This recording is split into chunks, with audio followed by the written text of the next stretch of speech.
कैसे हैं आप? उम्मीद करते हैं स्वस्थ होंगे, मस्त होंगे। स्वागत है आपका एक बार फिर से आपका अपना YouTube channel BSEB success academy. आज के इस वीडियो में हम लेके आए हैं आपके लिए एक्सरसाइज 2.2 का पूरा सॉल्यूशन। आज के इस वीडियो में हम लोग देखेंगे एक्सरसाइज 2.2 का फुल सॉल्यूशन के बारे में बात करेंगे। तो दोस्तों, अगर आप भी 2027 में एग्जाम देने वाले हैं, 2027 में बिहार बोर्ड का फाइनल एग्जाम देने वाले हैं, तो बने रहे वीडियो के एंड तक। चैनल को सब्सक्राइब कीजिए और वीडियो को लाइक कीजिए। हम लोग आते हैं पहला क्वेश्चन देखते हैं दोस्तों कि पहले क्वेश्चन में कहा गया है कि निम्न द्विघात बहुपदों के शून्य ज्ञात कीजिए और शून्यकों तथा गुणांकों के बीच संबंध की सत्यता की जांच कीजिए। यानी हमें कहा गया है कि जो द्विघात बहुपद दिया गया है और इस द्विघात बहुपद का हमें शून्य ज्ञात करना है। तो चलिए शुरू करते हैं बिना किसी बहस के। हम लोग इसका सॉल्यूशन देखते हैं। सॉल्यूशन देखेंगे, आप यहाँ पर हिंदी में भी लिख सकते हैं। इस तरह से हल करेंगे, हम लोग हल करेंगे।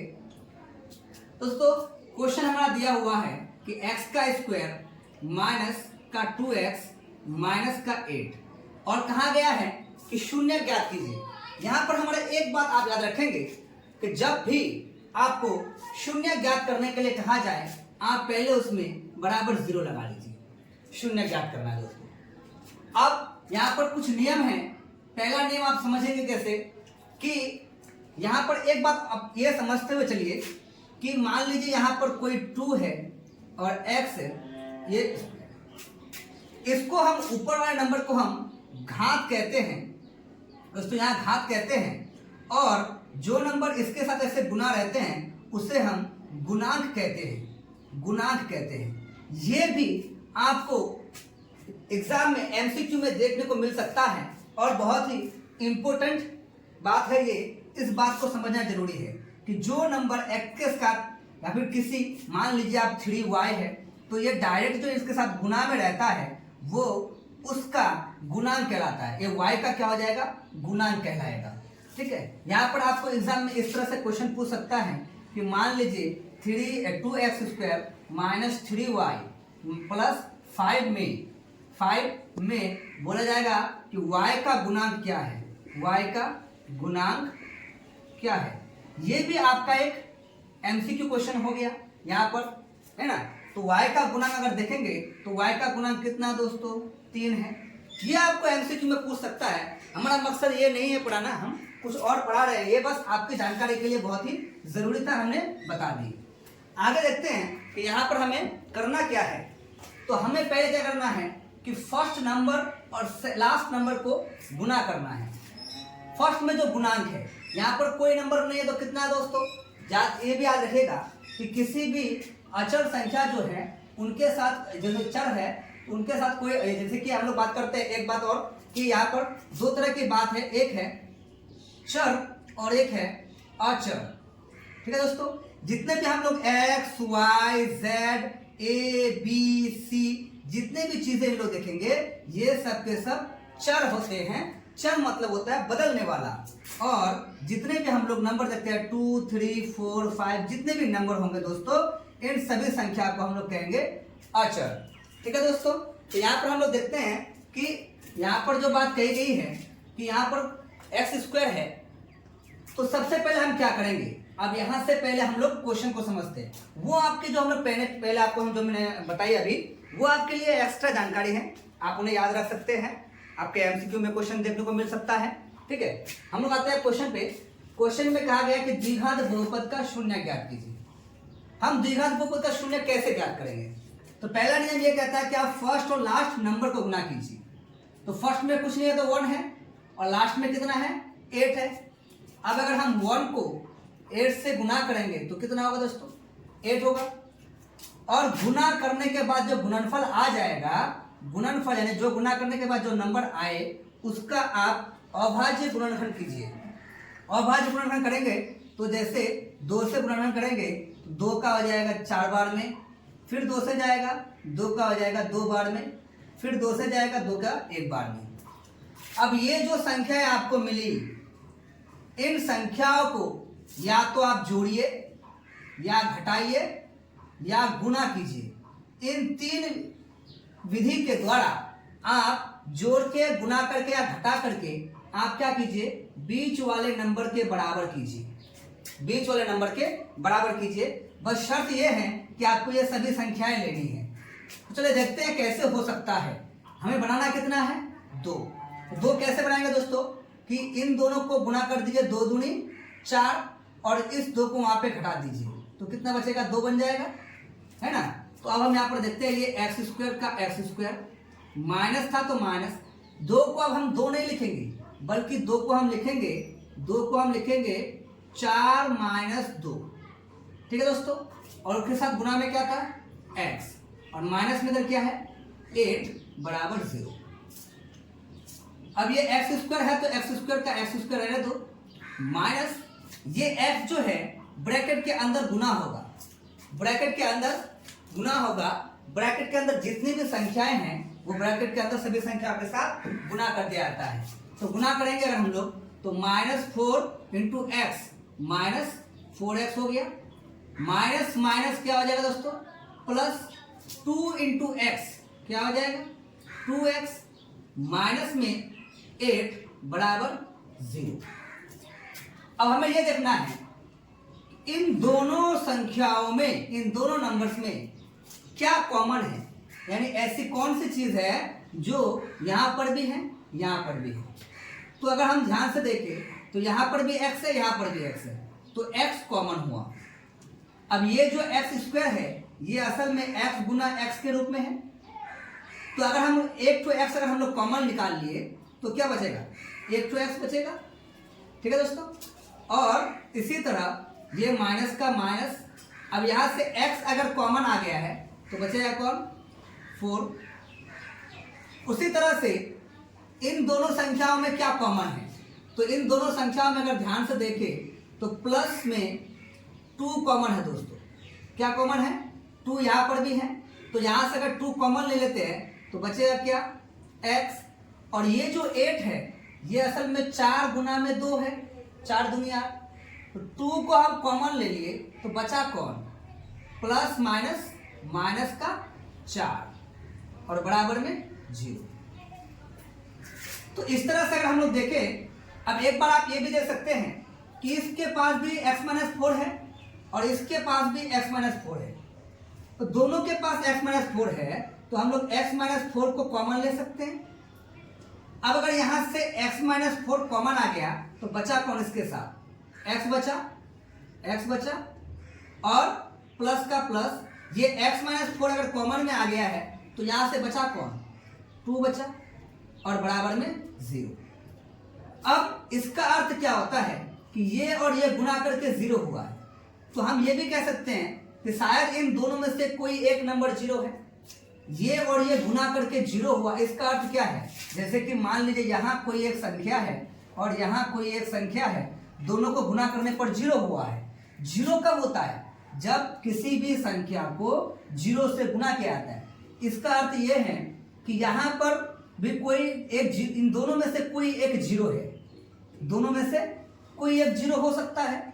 या तो ऐसा हो सकता है कि ये 0 है और ये कोई नंबर है, मान लीजिए 5 है तो 5 गुना 0 0 हो जाएगा। या फिर ऐसा हो सकता है कि इधर 6 है इधर 0 है तो 6 गुना 0 0 हो जाएगा। यानी हम ये कह सकते हैं कि इन दोनों में से कोई तो है एक तो 0 है। तो हम लोग क्या करते हैं, दोनों को बराबर में एक बार करके 0 रखते हैं, बारी बारी से हम लोग चेक करते हैं।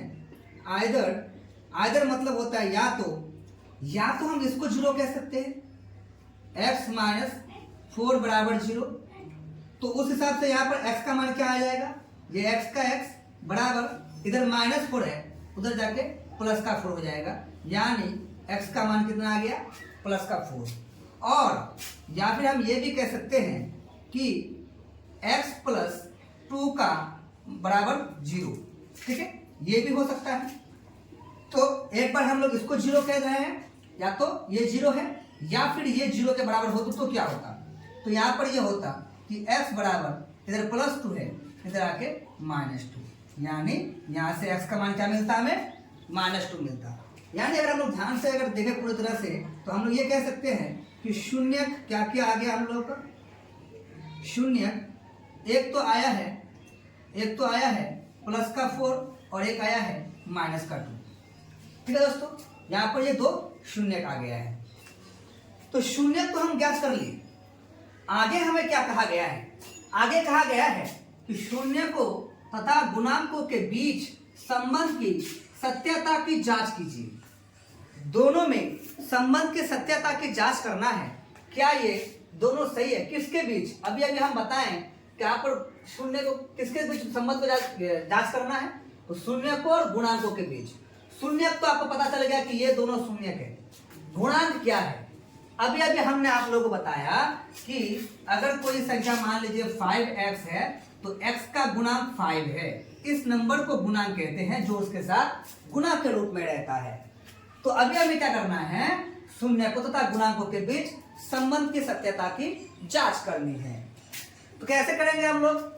चलिए शुरू करते हैं यहाँ पर आगे। और दोनों में आप ये कह सकते हैं दोस्तों कि एक फॉर्मूला होता है शून्यकों का योगफल। शून्यकों का योगफल। अच्छा दोस्तों, पहले रुकिए, फॉर्मूला को बाद में देखते हैं। पहले हम लोग यहाँ पर देख लेते हैं कि क्या क्या दिया हुआ है। हम लोग ये देखेंगे कि x² है, माइनस का 2x है, माइनस का 8 है और ये बराबर में 0 रख लेते हैं। तो यहाँ पर हम लोग देखें तो इसको कहेंगे a, इसको b और इसको c। ठीक है दोस्तों, तो अगर हम लोग a, b, c का वैल्यू देखें तो a का वैल्यू कितना है? कोई नंबर नहीं है यहाँ पर, कोई गुणांक नहीं है, तो कितना हो जाएगा? कुछ नहीं है तो 1 है। b का कितना हो जाएगा दोस्तों? b का कितना हो जाएगा यहाँ पर? तो माइनस का 2 है, माइनस का 2। c का कितना हो जाएगा दोस्तों? तो c का क्या हो जाएगा? माइनस का 8। ये हो गया गुणांक। ठीक है दोस्तों, यानी x² का गुणांक 1 है, x का गुणांक -2 है और ये 8 है। ठीक है, अब शून्य को तथा गुणांकों के बीच संबंध की सत्यता की जांच करनी है। हम लोग क्या लिखेंगे? शून्य को तथा गुणांकों के बीच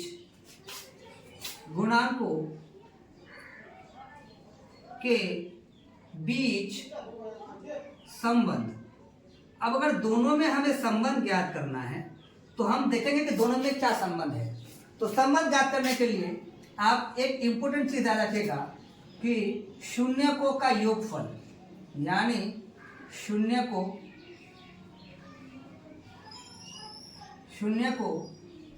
का योगफल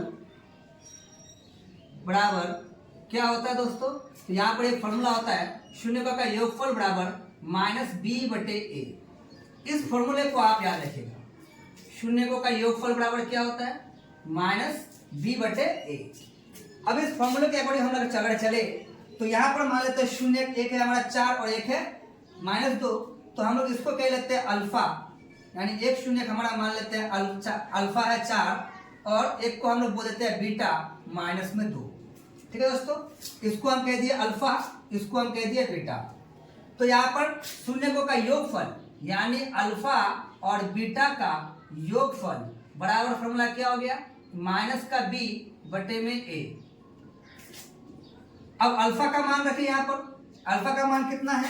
तो अल्फा का मान आप देख सकते हैं 4 है, तो यहाँ पर आप कहेंगे 4 प्लस में बीटा का मान कह सकते हैं कितना है? बीटा का मान यहाँ पर 2 है, तो हम क्या कहेंगे यहाँ पर?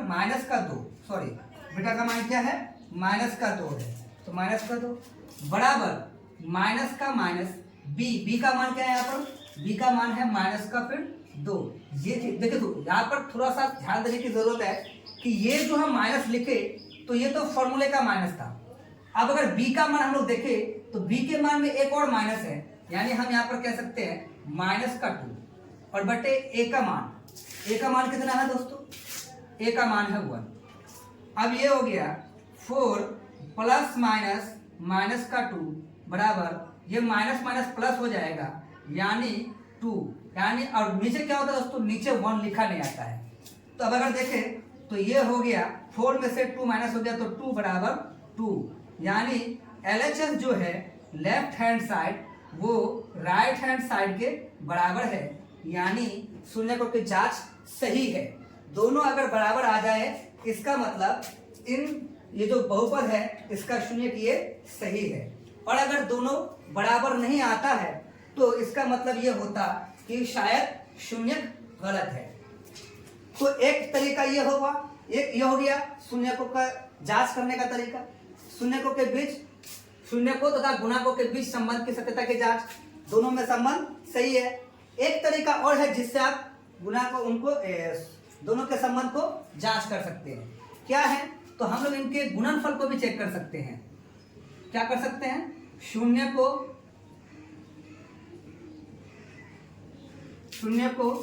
का गुणनफल अगर शून्य को का गुणनफल अगर हम लोग देखें तो ये होता है बराबर c बटे में a। ये फॉर्मूला भी आप याद रखेंगे, बहुत ही इंपॉर्टेंट फॉर्मूला है। इससे आपको और भी एग्जाम में क्वेश्चन पूछे जा सकते हैं। ठीक है दोस्तों, तो शून्य को का गुणनफल बराबर क्या होता है? तो शून्य क्या क्या हमारे पास एक है अल्फा एक बीटा, हम ऐसे भी बोल सकते हैं कि शून्य को का गुणनफल यानी अल्फा गुना बीटा बराबर होगा c बटे में a।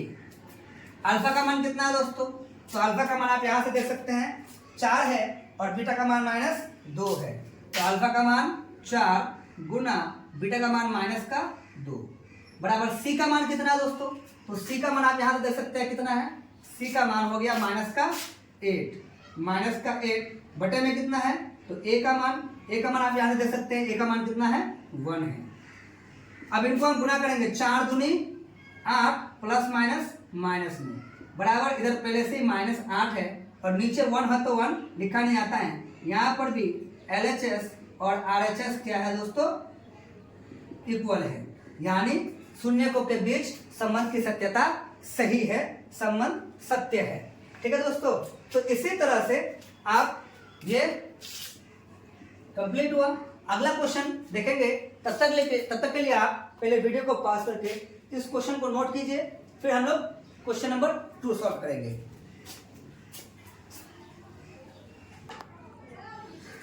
चलिए दोस्तों देखते हैं हम लोग क्वेश्चन नंबर 2। क्वेश्चन नंबर 2 में हमें कहा गया है 4s² - 4s और प्लस का 1 और इसके शून्य ज्ञात करने हैं और फिर शून्य को तथा गुणांकों के बीच संबंध की सत्यता की जांच करनी है। तो पहले हम इनका शून्य ज्ञात करते हैं। शून्य ज्ञात करने के लिए हम आपको विधि क्या बताएं? पहले हम क्वेश्चन को लिखेंगे 4s² माइनस का 4s और प्लस का 1। और पहली बात ये याद रखने के लिए कहते कि शून्य जब भी निकालने के लिए कहा जाएगा तो हम क्या कहेंगे? बराबर 0 लगा लेंगे। अब पहला नियम क्या था कि फर्स्ट और लास्ट नंबर को गुना करना है दोस्तों। फर्स्ट और लास्ट नंबर को अगर हम गुना करें तो यह 4 है और यहाँ 1 है, यानी ये 4 1 सा 4 हो जाएगा, 4 एकम 4।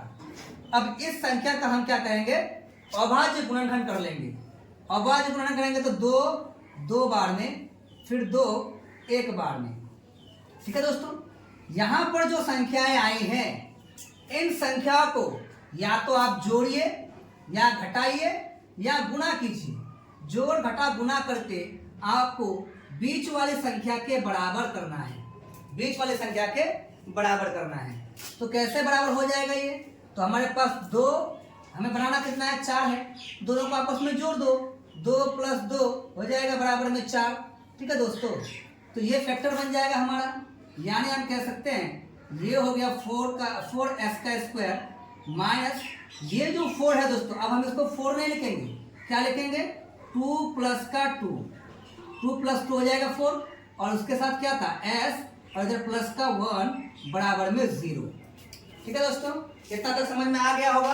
अगर वीडियो अच्छा लग रहा है तो आप सेशन को लाइक कीजिए और चैनल को सब्सक्राइब जरूर कीजिए। फिर देखते हैं आगे कि 4s² minus plus minus 2 × s, क्योंकि हमने पहले क्वेश्चन में बताया कि ब्रैकेट के बाहर जो नंबर होते हैं उसे ब्रैकेट के अंदर गुना कर दिया जाता है। तो गुना कीजिए, minus plus minus 2 × s, 2s हो जाएगा, फिर minus plus minus 2 × s, 2s हो जाएगा और इधर प्लस का 1 बराबर का 0।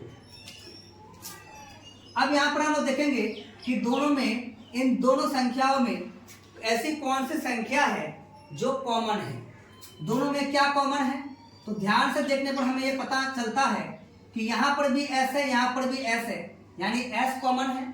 और साथ ही साथ ये जो 4 है ये असल में 2 इंटू 2 है, तो यहाँ पर भी 2 हुआ, यहाँ पर भी 2 हुआ, तो 2 भी कॉमन है। यानी हम कह सकते हैं कि 2 भी कॉमन है और s भी कॉमन है। तो दोस्तों यहाँ पर जो 4 है वो 2 गुना 2 के रूप में है और जो s स्क्वायर है वो s गुना s के रूप में है।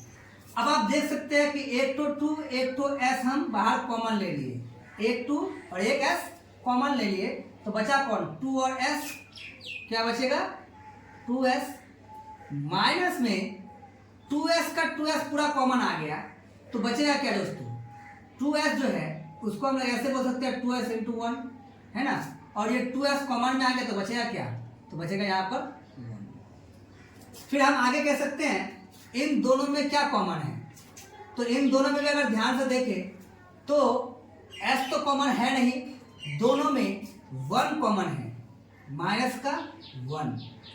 अगर यहाँ से 1 कॉमन लिए हैं तो ये जो 2s है ये असल में एक्चुअल में ऐसे रूप में हो सकता है, तो 1 हम कॉमन ले लिए हैं तो बचेगा कौन, 2s माइनस प्लस माइनस 1 से 1 कॉमन ले लीजिए, 1 को हम इस रूप के कह सकते हैं 1 गुना 1, एक तो 1 कॉमन ले लेते एक 1 बचेगा, यानी 1 ही बचेगा, बराबर का 0। अब आप ध्यान से अगर देखेंगे तो 2s माइनस 1 इसके पास भी है और 2s माइनस 1 इसके पास भी है, तो हम कह सकते हैं कि 2s माइनस का 1 दोनों के पास है, तो 2s माइनस का 1 कॉमन ले लिए। अगर यहाँ से 2s माइनस का 1 कॉमन आ गया तो बचेगा कौन, ये वाला वैल्यू, यानी यहाँ पर हमारा बचा 2s और फिर ये माइनस था तो माइनस। इस संख्या के पास अगर ध्यान से आप देखें 2s माइनस 1 का हम कॉमन ले चुके हैं, तो बचेगा कौन, ये 1 बचेगा, यानी 1 बराबर का 0। अब हम बारी बारी से एक बार इसको 0 कहेंगे, एक बार इसको 0 कहेंगे, तो क्या हो जाएगा, यानी हम कह सकते हैं आइदर हम ये कह सकते हैं कि 2s माइनस का 1 बराबर 0। यहाँ से अगर हम लोग s का वैल्यू निकालें तो ये हो जाएगा 2s बराबर, इधर माइनस 1 है इधर आके प्लस का 1 और s बराबर हो जाएगा इधर 1, ये 2 यहाँ पर गुना के रूप में है तो इधर आके भाग हो जाएगा, यानी s का मान हो गया आपका 1/2 यानी हाफ कह सकते हैं। फिर अगला अगर हम लोग देखें तो ये इसका मान क्या है, तो इसमें भी 2s माइनस का 1 है बराबर का 0। हम क्या करेंगे, ये 2s का 2s बराबर इधर माइनस 1 है उस पर जाके प्लस का 1, ये s का मान ज्ञात करेंगे यहाँ से, तो ये हो गया 1, ये 2 यहाँ पर गुना के रूप में है, नीचे जाएगा तो भाग हो जाएगा। तो कह सकते हैं यहाँ पर भी s का मान क्या है, 1/2 यानी हाफ है, 1/2 यानी हाफ है। तो दोस्तों यहाँ से आपको क्या पता चला कि शून्य क्या क्या आ गया, शून्य आ गया हमारा दोनों, एक पहला है हाफ और दूसरा वाला भी हाफ है। अब हम ये भी कह सकते हैं इन दोनों शून्य को हम अल्फा और बीटा का नाम दे सकते हैं, तो दोनों शून्य को हम कह सकते हैं कि यहाँ से अल्फा का मान हो गया हाफ और बीटा का मान भी हो गया हाफ। ठीक है दोस्तों, फिर हम लोग क्या करेंगे, अब ये तो हम लोग का शून्य ज्ञात हो गया, हमें पहला सवाल ये कहा गया था कि शून्य ज्ञात कीजिए, शून्य ज्ञात कर लिए। ठीक है दोस्तों, अब आगे हमें क्या कहा गया है, शून्य को तथा गुणांकों के बीच संबंध की सत्यता की जांच कीजिए। देखिए दोस्तों यहाँ पर दो बातें कही गई हैं, पहले शून्य ज्ञात करने के लिए कहा गया था, फिर संबंध को जांच करने के लिए कहा गया है। एग्जाम में आपको या तो हो सकता है कि सेम टू सेम क्वेश्चन पूछे, शून्य भी ज्ञात करने के लिए कह सकता है और साथ ही साथ संबंध की जांच करने के लिए भी कह सकता है, नहीं तो ज्यादातर एग्जाम में आपको ऐसा पूछा गया है, केवल ये कहा गया है कि निम्न द्विघात बहुपद का शून्य ज्ञात कीजिए, केवल शून्य ज्ञात करने के लिए कहा जाता है। अगर आपको एग्जाम में ये बात कहा जाए कि हाँ संबंध की सत्यता की जांच कीजिए, तो ही आप संबंध की सत्यता की जांच करेंगे, नहीं तो अगर आपको केवल ये कहा जाए कि शून्य ज्ञात कीजिए, तो आप यहां तक शून्य निकाल के यही तक आपका आंसर हो जाएगा दोस्तों। तो हमें कहा गया है कि संबंध की जांच कीजिए, तो हम लोग संबंध को यहाँ पर जांच करेंगे। तो क्या करेंगे दोस्तों, पहले हम लोग देखते हैं बहुपद क्या दिया हुआ है, 4s का स्क्वायर माइनस का 4s और इधर प्लस का 1 बराबर 0। हम यहाँ पर मान सकते हैं a का मान कितना हो गया, a का मान हो जाएगा यहाँ पर क्या है 4 है तो 4। b का मान क्या हो जाएगा दोस्तों, तो सेकंड वाले को b कहते हैं, तो b के वैल्यू क्या गुणा क्या है इसके साथ, तो ये हो गया माइनस का 4। और c का मान कितना है दोस्तों, तो c का मान आपका हो जाएगा 1। हम अब क्या करेंगे, शून्य को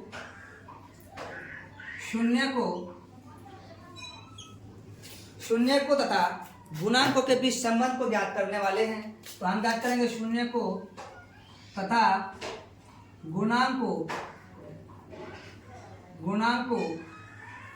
के बीच संबंध ज्ञात करने के लिए हमने आपको दो फॉर्मूले बताए, एक शून्यकों का योगफल और एक शून्यकों का गुणनफल। यानी हम पहला कह सकते हैं शून्यकों का योगफल। शून्यकों का योगफल फॉर्मूला क्या होता है दोस्तों, शून्यकों का योगफल होता है अल्फा प्लस का बीटा बराबर माइनस बी बटे ए, या फिर इधर भी ले सकते हैं माइनस बी बटे ए। शून्यकों का योगफल बराबर माइनस बी बटे ए, ये आपका फॉर्मूला है दोस्तों। अब ये अल्फा प्लस बीटा, अब यहां से अल्फा और बीटा का मान उठा लीजिए। अल्फा का मान क्या है, तो हाफ है, प्लस बीटा का मान क्या है, बीटा का मान भी हाफ है, और बराबर इधर माइनस है बी का मान क्या है दोस्तों, तो बी का मान आप ध्यान से देख सकते हैं, बी का मान माइनस का 4 है, तो ये हो जाएगा माइनस का फिर से 4 यहाँ पर, ये 4 आपका, ये माइनस जो है ये आपका फॉर्मूले का है, और यहाँ पर एक और माइनस है यानी माइनस का 4 बटे में ए का मान क्या है दोस्तों, तो ए का मान 4 है, तो यहाँ पर हम लोग लिखेंगे 4। अब आप क्या कर सकते हैं, यहाँ पर ज्यादातर स्टूडेंट क्या करता है, इसको भिन्न जोड़ के तरीके से इसको जोड़ना शुरू करता है। भिन्न जोड़ मैथ नहीं है, ये मैथ ऐसा सब्जेक्ट नहीं है दोस्तों जिसमें आप हर चीज में आप इसको लॉन्ग प्रोसेस में करते रहें। मैथ है, आप थोड़ा अपना कॉमन सेंस यूज कीजिए। कॉमन सेंस में क्या है कि 1/2 को हाफ कहते हैं, तो ये भी हाफ है, ये भी हाफ है। अब आप हमें ये बताइए कि हाफ गिलास पानी और हाफ गिलास पानी दोनों को अगर एक जगह जोड़ दिया जाए तो कितना हो जाएगा, 1 गिलास पानी हो जाएगा, यानी 1 हो जाएगा। यानी 2 हाफ चीजों को जोड़ने से 1 होता है। तो डायरेक्ट कीजिए यहाँ पे कि हाफ और हाफ को जोड़ने से क्या हो जाएगा, 1 हो जाएगा। इतना लंबा प्रोसेस करता है, कोई ये कहता कि भिन्न जोड़ कर लो 1/2 नीचे 2 और 2 का एलसीएम करेंगे तो 2, ऊपर 1 और 1 को जोड़ेंगे, फिर ये हो गया 1 और 1 जोड़ के 2, फिर बटे में 2 भाग करेंगे 1।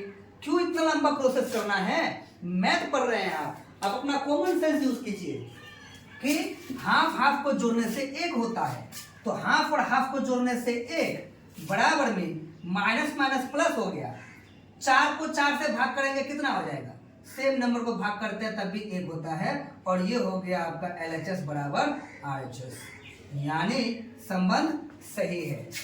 दूसरा भी आप संबंध ज्ञात कर सकते हैं, दूसरे संबंध की जांच कर सकते हैं।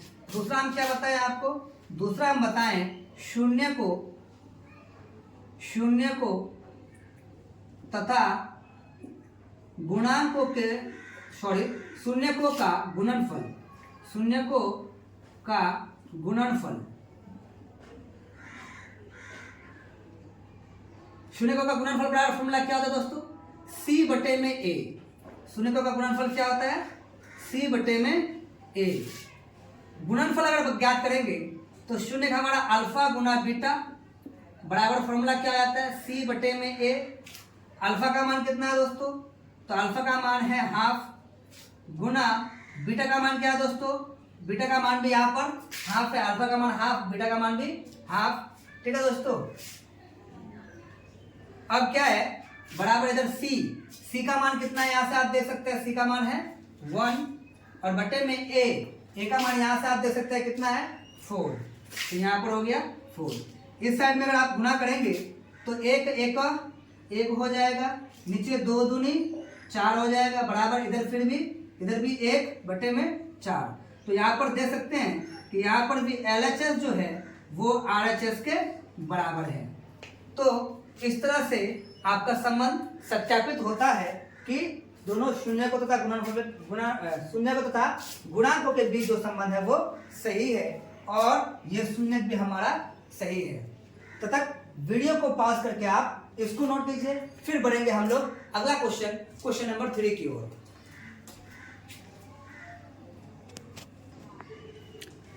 तो चलिए दोस्तों देखते हैं हम लोग अगला क्वेश्चन नंबर 3। अगर आपको वीडियो अच्छी लग रही हो और क्वेश्चन समझ में आ रहा हो तो चैनल को सब्सक्राइब कीजिए और वीडियो को लाइक जरूर कीजिए। देखते हैं अगला क्वेश्चन नंबर 3 में। तो ये क्वेश्चन नंबर 3 में दोस्तों थोड़ा एक नया चीज कर दिया गया है। पहले आप द्विघात बहुपद के रूप को समझिए। द्विघात बहुपद का जो रूप होता है वो कैसा होता है दोस्तों? द्विघात बहुपद होता है ax² + bx + c के रूप में। इस तरह से होता है दोस्तों, यानी पहले स्क्वायर वाला टर्म होगा, फिर बिना स्क्वायर वाला और फिर बिना एक्स वाला, इस तरह से आपका होता है। लेकिन अगर ध्यान से देखिएगा आप तो क्वेश्चन नंबर 3 में आपको क्या किया गया है कि bx को बाद में और c को पहले दे दिया गया है। ध्यान से देखिए, तो हमें करना क्या है, पहले इसे द्विघात बहुपद के रूप में लाना है दोस्तों।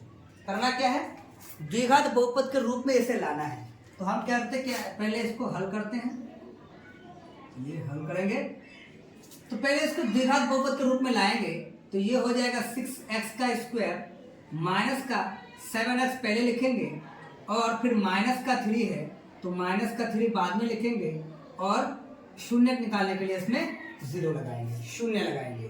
ठीक है। अब हमारा पहला कहना यह था, रूल नियम क्या है कि फर्स्ट नंबर और लास्ट नंबर को गुना करेंगे।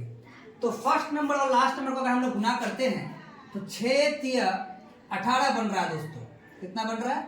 18। और जो गुना करके आता है उसका फिर हम लोग अभाज्य गुणनखंड करते हैं। तो इसका हम लोग अभाज्य गुणनखंड करेंगे तो ये 2 से 9 बार में जाएगा। देखिए दोस्तों ध्यान से, हमें यहाँ पर 7 बनाना है और हमारा ये 2 संख्या आया।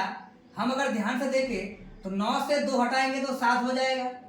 तो आगे और अभाज्य गुणनखंड करने की कोई जरूरत नहीं है। यही से हम लोग आगे बढ़ सकते हैं।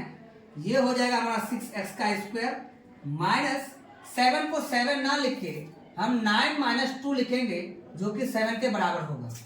यानी ये हो जाएगा 9 - का 2, इसके पास x है माइनस का 3 बराबर का 0। फिर अब इसे सॉल्व करते हैं। ये 6x² माइनस प्लस माइनस हो जाएगा, माइनस प्लस माइनस हो जाएगा और 9 × x करेंगे तो ये हो जाएगा हमारा 9 का x, माइनस माइनस हो जाएगा हमारा प्लस और 2 × x करेंगे तो 2x माइनस का 3 बराबर का 0। अब हमें कॉमन वाला फैक्टर देखना है कि दोनों में से क्या कॉमन वैल्यू है। यानी हम यहाँ कह सकते हैं कि ये देखेंगे अगर कि इस पूरे वैल्यू में ऐसी कौन सी संख्या है जो कॉमन है। तो ध्यान से देखेंगे दोस्तों, ये 3 से ये भी कट रहा है, ये भी कट रहा है, तो यहाँ पर 3 कॉमन है और x यहाँ भी है, यहाँ भी है, तो x भी कॉमन है। तो आप ध्यान से देखिए, आप समझिए 3 से इसको भाग करेंगे तो कितनी बार जाएगा? 2 बार। और x से x को भाग करेंगे तो यहाँ पर कितना हो जाएगा? 1 2x बचेगा। प्लस माइनस माइनस 3 से 9 को भाग करेंगे तो कितनी बार जाएगा? 3 बार। और x तो हमारा कॉमन आ चुका है तो x बचेगा नहीं। और उसी तरह से इन दोनों में देखते हैं कि क्या कॉमन वैल्यू है। दोस्तों इन दोनों में कोई कॉमन वैल्यू नहीं है, यानी 1 है। जहाँ कुछ नहीं होता है वहाँ 1 होता है। तो ये 2x को जब 1 से मल्टीप्लाई करेंगे तो 2x का 2x प्लस माइनस माइनस 3 × 1 करेंगे तो 3 हो जाएगा। यानी इस पूरे वैल्यू से 1 कॉमन लिए हैं तो इस पूरे वैल्यू को 1 से मल्टीप्लाई करेंगे तो उतना ही होगा, बराबर का इधर 0। अब अगर ध्यान से देखें तो 2x - 3 इसके पास भी है और 2x - 3 इसके पास भी है। यानी हम ये कह सकते हैं कि 2x - का 3 कॉमन है। 2x - का 3 हम कॉमन ले लेंगे। अगर इस वैल्यू को हम कॉमन ले लेते हैं तो बचा कौन हमारा, ये बचा, क्या बचा हमारा यहाँ पर 3x, ठीक है। फिर उसके बाद ये प्लस का प्लस, ये वाला वैल्यू कॉमन आ चुका है इधर, तो बचेगा कौन, यहाँ से बचेगा 1 और बराबर का 0। अब यहाँ पर हम लोग कह सकते हैं आइदर ये हो जाएगा हम लोग का 2x माइनस का 3 बराबर 0। तो यहाँ से x का वैल्यू निकालेंगे तो ये पहले 2x बराबर ये माइनस का 3 है, इधर आके प्लस का 3, और x का मान निकालेंगे तो ये हो जाएगा 3 और ये गुना के रूप में तो इधर आके भाग हो जाएगा, ये हो जाएगा x का मान 3/2। दूसरा अगर हम लोग ध्यान से देखें तो ये है हम लोग का 3x प्लस का 1 बराबर 0। यहां से अगर हम लोग x का मान निकाले तो ये हो जाएगा 3x बराबर इधर प्लस का 1 है, इधर आके माइनस का 1। x का वैल्यू क्या हो जाएगा, इसलिए x का वैल्यू हो जाएगा माइनस का 1, ये गुना के रूप में है तो इधर आके भाग के रूप में चला जाएगा 3, यानी x का मान यहाँ से कितना हो गया, तो 1/3। अब हम कह सकते हैं कि हमारे पास शून्य क्या क्या आ गया, तो शून्य का हम कह सकते हैं शून्य क्या क्या हो गया, शून्य हो गया एक हमारे पास 3/2 और ये हो गया -1/3, ये दो शून्य हो गया हमारा दोस्तों। अब हम क्या करेंगे, तो इन शून्य को हम नाम दे देते हैं कि अल्फा का नाम, अल्फा ले लेते हैं कितना कितना है दोस्तों 3/2 दोस्तों 3/2, और बीटा कितना हो गया माइनस का 1/3, यानी हम पहले वाले शून्य को अल्फा कह दिए, दूसरे वाले को बीटा कह दिए। हमें करना क्या है, शून्य को तथा गुणांकों के बीच संबंध के सत्यता की जांच करनी है। तो दोनों के बीच देखते हैं, यहाँ लिखेंगे हम लोग, पहले हम लोग इससे पहले हम लोग ये देखते हैं गुणांकों का संबंध देख लेते हैं, गुणांक क्या क्या है। तो हमें क्या दिया गया है, हमें दिया गया है 6x² माइनस का 7x माइनस का 3 बराबर 0। ये हमें द्विघात बहुपद दिया गया था, जो कि यहाँ है। यहाँ थोड़ा रूप बदला हुआ है इसलिए हम लोग यहाँ से ले लिए, है ना। अब यहाँ से a का मान कितना हो गया, पहले वाले को a कहते हैं तो 6 हो गया। b का मान कितना हो गया, दूसरे वाले को b कितना है तो माइनस का 7 है। c तीसरे वाले को, लास्ट वाले को c कहते हैं तो कितना हो जाएगा माइनस का 3। अब यहाँ पर हम लोग याद करेंगे शून्य को तथा गुणांकों के बीच संबंध, शून्य को तथा गुणांकों के बीच संबंध की अगर जांच करें, ठीक है, तो उसके लिए हम आपको दो नियम बताए, एक शून्यकों का योगफल और एक शून्यकों का गुणनफल। तो पहले हम लोग शून्यकों का योगफल देखते हैं। शून्यकों का योगफल क्या होता है दोस्तों, अल्फा प्लस का बीटा बराबर माइनस का b/a। शून्यकों का योगफल बराबर फॉर्मूला होता है दोस्तों। शून्यकों का योगफल बराबर क्या आता है, अल्फा प्लस बीटा बराबर माइनस b/a। अल्फा का मान आप यहाँ से ले लीजिए कितना है, अल्फा का मान देखें तो 3/2 प्लस में बीटा का मान यहाँ से लीजिए कितना हो जाएगा माइनस का 1/3 बराबर माइनस का माइनस, b का मान आप देखिए कितना है, तो b का मान यहाँ पर माइनस का 7 है तो -7। a का मान कितना दोस्तों, तो a का मान यहाँ से 6 है तो a का मान लिए 6। अब इसको हम हल करेंगे तो ये हो जाएगा 3/2 प्लस माइनस 1/3 बराबर माइनस प्लस हो जाएगा दोस्तों, और इधर हो गया बटे में 6। अब इसको हम लोग हल करें तो कितना हो जाएगा, तो क्रॉस मल्टीप्लाई कर सकते हैं, 3 तिया 9 माइनस 2 एकम 2 बटे में 3 दूनी 6। क्रॉस मल्टीप्लाई कैसे होता है उस नियम को याद रखिए, पहले इधर से गुना करना होता है, फिर इधर से भी गुना करना होता है, और फिर बटे में भी गुना करना होता है। ठीक है दोस्तों, तो पहला हम गुना किया 3 तिया 9 माइनस 2 एकम 2 और बटे में 3 दूनी 6 बराबर इधर हो गया 7 बटे में 6। 9 में से 2 घट रहा है, 9 में से अगर 2 घटाएंगे तो ये भी बचेगा 7/6 और बराबर इधर भी पहले से है 7/6। तो अगर ध्यान से देखें तो ये भी हो गया LHS बराबर RHS, यानी संबंध की सत्यता सही है, सत्य है। इनके बीच जो संबंध बताया गया वो क्या है, सत्य है। तो ये तो योगफल ज्ञात किए हम लोग क्या कर सकते हैं और गुणनफल भी ज्ञात कर सकते हैं। तो हम क्या कर सकते हैं कि शून्यकों का गुणनफल भी ज्ञात करके देख लेते हैं। शून्यकों का गुणनफल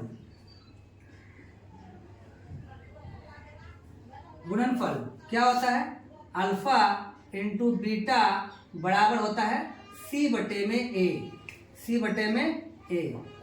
अल्फा का मान कितना है दोस्तों, अल्फा का मान आप यहां से लीजिए 3/2 गुना बीटा का मान कितना है, यहां से लीजिए माइनस का 1/3 बराबर C/A। C का मान कितना है, C का मान आप यहां से लीजिए -3 है, -3/A का मान कितना है तो 6 है, A का मान क्या है 6 है। इसको हल करेंगे यानी गुना करेंगे तो प्लस माइनस, पहले तो माइनस होगा 3 एकम 3, नीचे 2 तिया 6 और इधर पहले से माइनस का 3/6। या तो आप यही तक छोड़ सकते हैं, यहाँ तक भी सही है, नहीं तो आप ये भी कह सकते हैं 3 एका 3, 3 दूनी 6, फिर 3 एका 3, 3 दूनी 6 भाग लगा सकते हैं।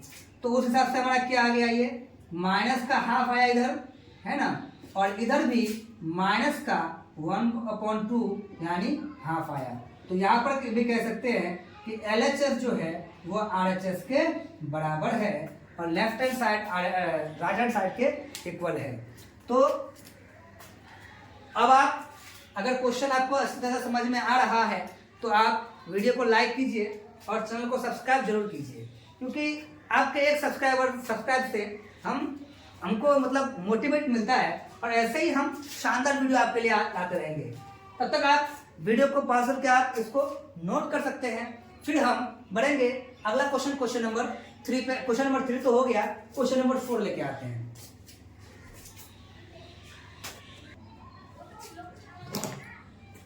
चलिए दोस्तों देखते हैं हम लोग क्वेश्चन नंबर 4। क्वेश्चन नंबर 4 में थोड़ा सा अलग क्वेश्चन दिया गया है, इसमें हम लोग इसको समझते हैं, इसको कैसे हल कर सकते हैं। देखिए दोस्तों, इसको या तो हम लोग डायरेक्टली हल कर सकते हैं, जैसे हम कह सकते हैं 4u का स्क्वायर प्लस में 8u बराबर का 0 कह सकते हैं। डायरेक्ट आप यहाँ से कॉमन ले सकते हैं कि इन दोनों में क्या कॉमन है। दोस्तों 4 कॉमन है, क्योंकि 4 एकम 4 ये भी भाग लगेगा 4 से ये भी भाग लगेगा, और साथ ही साथ u भी कॉमन है, क्योंकि इसके पास भी u है, इसके पास भी u है। अब 4 से 4 भाग लगा दिए, खत्म। u यहाँ पर u स्क्वायर है, यहाँ पर u है, u से u स्क्वायर को भाग करेंगे क्या बचेगा, u बचेगा। प्लस 4 से 8 को भाग करेंगे 2 और u तो कॉमन आ चुका है, u भाग लेके खत्म, बराबर में बचा 0। तो अब आप यहाँ पर डायरेक्ट कह सकते हैं आइदर कि 4u बराबर 0 हो सकता है, 4u बराबर का 0। तो यहाँ से हमें क्या प्राप्त होगा, यहाँ से अगर हम u का मान निकालें तो u बराबर ये हो जाएगा हमारा, इधर हो गया 0 और ये 4 यहाँ पर गुना के रूप में है तो नीचे आएगा भाग के रूप में, इसलिए u का मान क्या हो जाएगा दोस्तों, 0 को 4 से भाग करेंगे तो 0 ही होगा, यानी u का मान कितना हो सकता है 0। अगला हम ये भी कह सकते हैं और ये भी कह सकते हैं u + 2 को हम 0 कह सकते हैं दोस्तों, यानी u + 2 बराबर का 0।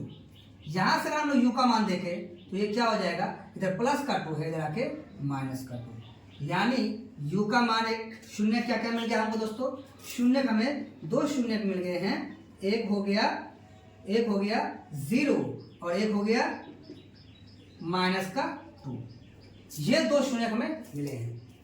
तो शून्य ज्ञात करने के लिए कहा गया था, शून्य हम ज्ञात कर लिए। अब हमें कहा क्या गया है, शून्य को तथा गुणांकों के बीच संबंध की सत्यता की जांच कीजिए। दोस्तों इससे पहले हम लोगों ने 3 क्वेश्चन बनाए हैं। 3 क्वेश्चन में हमने आपको सिखाया कि शून्य को तथा गुणांकों के बीच संबंध की सत्यता की जांच कैसे करते हैं। तो एग्जाम में मेन टॉपिक आपका तो यहाँ तक ही पूछा जाता है, ठीक है। तो हमने आपको यहाँ तक सॉल्व कर दिया। अब इस क्वेश्चन से आगे 3 क्वेश्चन और है। इस क्वेश्चन को लेके ये 4, 5, 6 इन 3 क्वेश्चन में शून्यकों तथा गुणांकों के बीच जो संबंध है वो आप अपना सेल्फ स्टडी से कीजिएगा और खुद से कीजिएगा। क्योंकि दोस्तों टीचर चाहे जितना बेहतर पढ़ा ले या फिर जितना पढ़ा ले, उससे कोई मतलब नहीं बनता है, उससे कोई कामयाबी हासिल नहीं होगा जब तक आप खुद से सेल्फ स्टडी नहीं करते हैं। आपकी सेल्फ स्टडी ही आपको एग्जाम में बेहतर रिजल्ट दिला सकता है। नहीं तो टीचर चाहे आपको जितना बेहतर तरीके से पढ़ाए, जब तक आप खुद को डेवलप नहीं करना चाहेंगे तो कोई भी टीचर आपको बेहतर तरीके से नहीं पढ़ा सकता। तो बेहतर यही है कि अब यहाँ से जो 3 क्वेश्चन हैं उनका शून्यकों तथा गुणांकों के बीच जो संबंध की सत्यता की जांच है वो आप खुद से करने की कोशिश करें। ठीक है, तो देखते हैं हम लोग अगला क्वेश्चन, चौथा हो गया। क्वेश्चन नंबर 5 देखते हैं। दोस्तों क्वेश्चन नंबर 5 में क्या कहा गया है, अगर आप लोग क्वेश्चन नंबर 5 देखें तो क्वेश्चन नंबर 5 में हमें कहा गया है, क्वेश्चन नंबर 5 है t का स्क्वायर माइनस का 15। इस तरह का क्वेश्चन भी आपको बहुत ही ज्यादा पूछा जाता है और इस तरह का क्वेश्चन आपको MCQ में भी पूछा जा सकता है। दोस्तों ये बहुत ही शॉर्टकट भी है, शॉर्टकट में हम उसको बता सकते हैं या फिर इसको कह सकते हैं कि ये बहुत ही इजी क्वेश्चन है। ठीक है, तो इससे यहाँ से हल करेंगे तो ये क्या हो जाएगा दोस्तों कि ये जो टी स्क्वायर है माइनस का 15 कहा गया है, तो शून्य निकालना है तो बराबर का 0 हो जाएगा। जब भी शून्य निकालना हो तो बराबर का 0 कहेंगे। यहां से आगे बढ़ेंगे तो ये टी स्क्वायर इधर माइनस का 15 इधर आके प्लस का 15 हो जाएगा दोस्तों।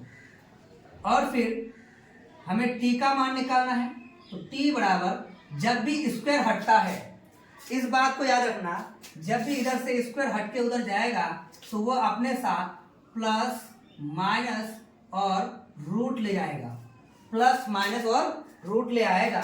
और नंबर क्या है हमारा 15। यानी हम कह सकते हैं कि t का जो वैल्यू है यानी शून्य है वो एक बार प्लस का 15 है, प्लस का रूट 15 है और एक बार माइनस का रूट 15 है।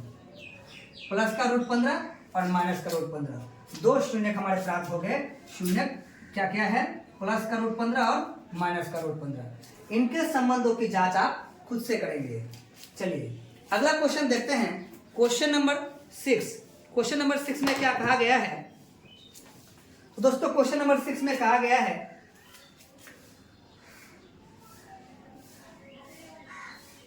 क्वेश्चन नंबर 6 है 3x स्क्वायर माइनस का x और माइनस का 4। ये क्वेश्चन पूरी तरह से आपके लिए होमवर्क रहेगा दोस्तों। ये क्वेश्चन पूरी तरह से आप होमवर्क कीजिएगा ताकि आपका प्रैक्टिस भी हो और आप अपने आप को बेहतर बना सके।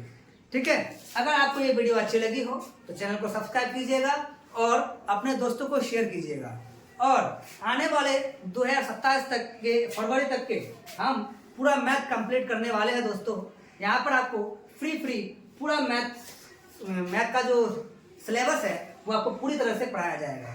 ठीक है, तो ठीक है, यहाँ तक ही रखते हैं आज के लिए, इतना ही। तब तक के लिए स्वस्थ रहिए, पढ़ते रहिए और अपने आप को डेवलप करते रहिए।